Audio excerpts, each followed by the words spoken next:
Okay, live testing kami mga ka-electrician sa araw na ito gamit ang standby generator na ito upang ma-check ang mga motor ng pump station na ito sa wastewater material kung okay nga ba ang pagkaka-terminate. At bago ang lahat ay nais ko munang kumustahin at batiin ang mga subscriber ko. Maraming salamat po sa inyong pag-subscribe at sa lahat ng mga viewers, maraming salamat po. At sa lahat ng mga hindi pa po nakakapag-subscribe, please subscribe na at paki-share na lang po sa inyong mga kakilala at kaibigan. May katanungan man po kayo, magtanong po kayo kung ano man po ang inyong nais malaman. Comment lang po ninyo sa comment section at sasagutin po namin yan sa abot ng aming makakaya.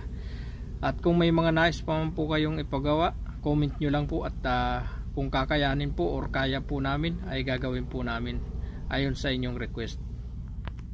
And I hope na sa tuwing nagsishare po kami ng video, lalong lalo na po dun sa mga beginners po na electrician, I hope na may nakukuha at may natutunan po kayo kahit mga simple at basic lamang na termination ang aming isinishare sa inyo. Kung sino man po ang interesado pang matutunan ang mga aming mga ginagawa, panoorin nyo lang po ang aming video. At doon naman po sa mga disclaimer, kung hindi po ninyo type ang aming video, pwede naman po kayo manood ng ibang video na lamang na naaayon sa inyong kagustuhan. Yun lang po at God bless po. At proceed na po tayo sa aming live testing. Alright, bago po tayo mag-proceed doon sa generator, dadalhin ko lang mga ka-electrician yung tester para matest natin kung may supply na nga ba pumapasok galing doon sa generator. Yan po yung susuplayan yan mga ka-electrician, dalawa po yan.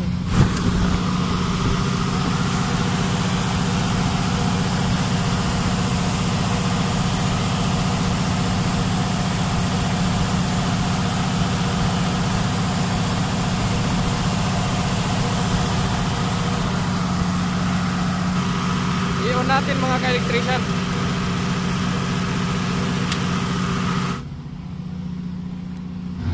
Right, paalala lang mga ka-electrician, ang ating gagawin ngayon ay live at may supply ito mga ka-electrician. Kaya sa tuwing maggagawa pa tayo ng ganitong testing, actual testing or live testing, anumang tawag ninyo, lagi po nating isi-secure ang sarili natin. Mag-iingat po tayo dahil napakadelikado na nito. Right, sa pagtitesting, ilagay po natin sa volt. Huwag po nating ilalagay dito sa ohms kasi delikado, masisira po yung tester. Ayan. Red and blue. Ayan. Mataas pong masyado, 400. Ayan. Red and yellow mga ka-electrician. Ayan. Same lang po. Live po yan, live mga ka-electrician ha. Po yung papasok doon sa pump station mga ka-electrician. Alright, and neutral to phase naman tayo mga ka-electrician. I-check natin. Yan, lagay natin dyan sa neutral yung kulay black. Yan. At testingin natin yung kulay pula. Ayan, 231.6. Doon tayo sa yellow mga ka-electrician. Ayan. Same lang mga ka-electrician. At blue, ayan, same lang po. Ibig sabihin mga ka-electrician, panel na sa harap ngayon ay energized na po siya. May supply na po siya. Ito po yung papasok doon sa 61S2 na pump station, itong isang ito. At ito naman po yung isang breaker na para sa 62S2 na pump station. At ito po yung panel name nya, DB61S2. Right, at proceed na po tayo doon sa loob mga ka-electrician. Diyan yan pumunta mga ka-electrician yung main supply nya.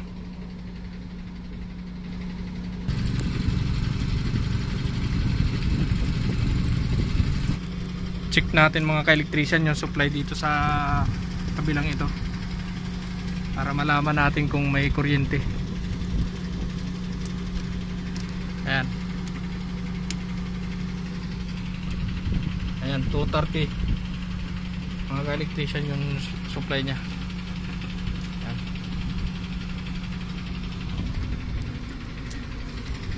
Dito yan sa panel na ito mga ka-electrician, pump station. At ngayon testingin natin yung kabila mga ka-electrician, yung pump station 2 62S2. Yan.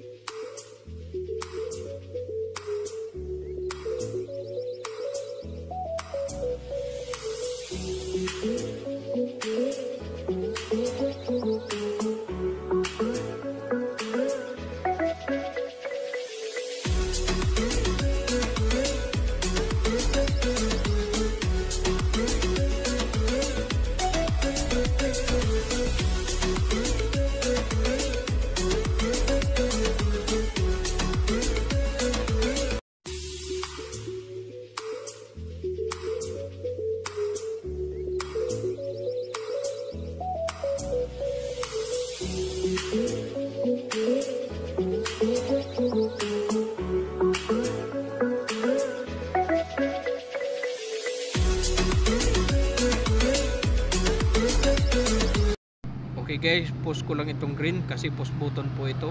Yan po yung run at ito po yung off, yung kulay red. Nakita nyo po yung indicator umilaw. Ibig sabihin po may supply po siya. Okay guys, ang purpose po ng pump station katulad nga sinabi ko, ito po ay para sa wastewater material. Kaya ginamitan po siya ng motor at mga post button at switch at indicator lights para malaman kung gumagana nga ba yung motor. Alright mga ka-electrician, bali proceed tayo doon sa panel ng PP62S2. Nag-supply sa mga lights at socket. Ito po yung pipe na pinagdaanan ng supply nya. At ito po yung panel. Yan po yung nasa loob po yan, transformer po yan katabi ng main breaker. At ito naman pong maliit na breaker na ito na nakakabitan ng kulay blue bus bar na ito ay siya pong nagsusupply para sa ilaw sa mga lightings.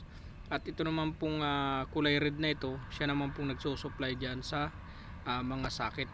Ito po yung name tag nya sa tabing ito. Ayan. At pakita ko rin po yung nasa kabila na mga name tagging para sa LIT at LST. Ito po yun. At ito po yung LS. Ayan po. At ipakita ko lang sa inyo mga ka-electrician yung panel ng LIT. Ito po yun. At ipakita ko rin po sa inyo yung pinanggalingan ng supply nya. Dito po siya kumuha ng supply. Yan. Yung kulay blue pong yan na pin lugs. Yan po yung supply nya.